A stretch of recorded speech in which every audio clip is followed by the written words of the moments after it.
ঘুম থেকে উঠেই বিএমডাব্লিউটাকে ঝিকঝাক করে ফেস ওয়াশ করিয়ে দিলাম। আর আমার এই কালো মুখে যতই ফেস ওয়াশ করি না কেন কোনোদিনই ফর্সা হবো না। হাইড্রোল আগের দিনের বাসি রুটি পড়েছিল, ওটা তেল দিয়ে সেকে নিলাম। এবার আমি ছাঁটাবো। দেখছি একটা বেগুন ভাজাও পড়েছিল, ওটা দিয়েই পকাত করে ছাঁটিয়ে দিলাম। তারপর একটু চা না হলে হয়, আর এক মগ জলে চাটাকে গ্যারেজ করে দিয়েছিলাম ঠান্ডা হওয়ার জন্য।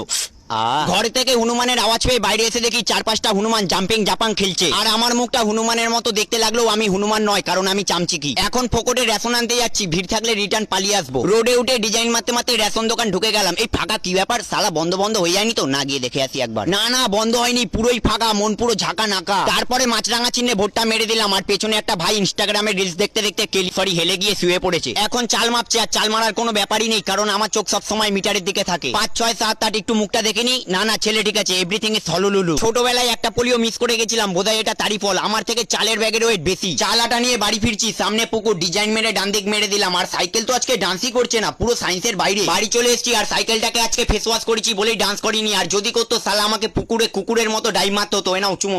তারপর থালা সাজুগুজু করে দিলাম। বেগুন ভাজা, কচুর শাক, অরিজিনাল বড়লোক মাংস আর স্যালাড। বেগুন টেগুনে আমার অ্যালার্জি নেই, থালায় মাংস আছে, তাই আজকের জন্য শুধুমাত্র বেগুনে অ্যালার্জি। লেগ পিসটা নিয়ে একটু ডান্স করে নিলাম। তারপরে বেশি দেরি না করে পকাত করে ছাঁটিয়ে দিলাম।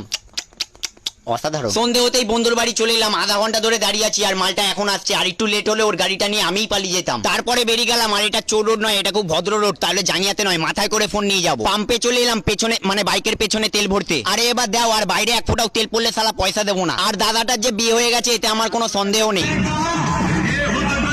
টাকার মাইলা রুকেগা, পুরো ফুল বাবাল। তারপরে হাওড়ার সালকিয়ায় চলে এলাম। আর আমি নিজে না স্নান করে মায়ের স্নান যাত্রা ঘুরতে এসেছি। এই কারণেই বোধহয় নরক থেকে জমরা জামাই কল করেছিল, কলটা কেটে দিয়েছি। এখানে আবার প্রসাদ বিতরণ করা হচ্ছে, একটা করে ল্যাংচা, একটা করে পান্তুয়া, লাইন দিয়ে হাতে ধরে দিচ্ছে। এটা আবার কে রে, মুখ লোকাচ্ছে? এই এটা তো আমার বন্ধু। আরে বন্ধু, মুখ লোকানোর কিছু নেই, ভিড় কম থাকলে আমিও লাইন দিয়ে দিতাম। ইরিস সাবাস, এখানে আবার ডিজে লাইট ফিজে লাইট লাগিয়েছে, আবার সিঙ্গার আর্টিস্ট। তবে দুঃখের বিষয় এটাই যে আর্টিস্টটা কারো পাল্লায় পরে মাছরাঙা না খায়, তাহলেই ভ্যাটিস হয়ে যাবে।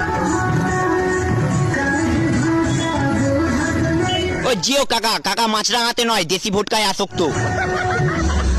এই তো মায়ের দর্শন পেয়ে গেছি। জয় মা। মাগো মা, জানো জমরা জামার পেছনে প্রথম দিন থেকে পড়ে রয়েছে। মালটা খালি আমাকে কল করে বিরক্ত করে। ওকে একটু পাপ করে দেবে তো। এটা প্রথমে দেখে ভেবেছিলাম বিয়ে বাড়ি, তারপরে দেখছি না আইসক্রিম বিতরণ করা হচ্ছে। ভিড় তো কমই আছে। চ সঞ্জয়। আমার পাড়ার ভাই বোনরা যদি আমায় লাইনে দেখে নেয়, তাহলে বন্ধুর মতো নিনজা টেকনিকটা কাজে লাগিয়ে দেবো। কেরনমালার অমৃত ফল পেয়ে গেছি। ইরিস সাবাস, এ তো ম্যাঙ্গো ফ্লেভার আইসক্রিম। সাঁটা সঞ্জয়।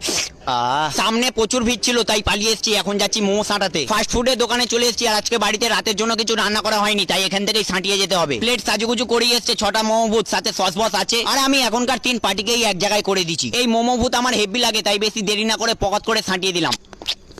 একটু মিওনিসে চেটে নিই। অসাধারণ। সস শেষ হয়ে গেছিল, দোকানদারের থেকে আবার চেয়ে নিলাম। সালা বোতলে এবার পুরো খালি করে দেবো। পাশের আর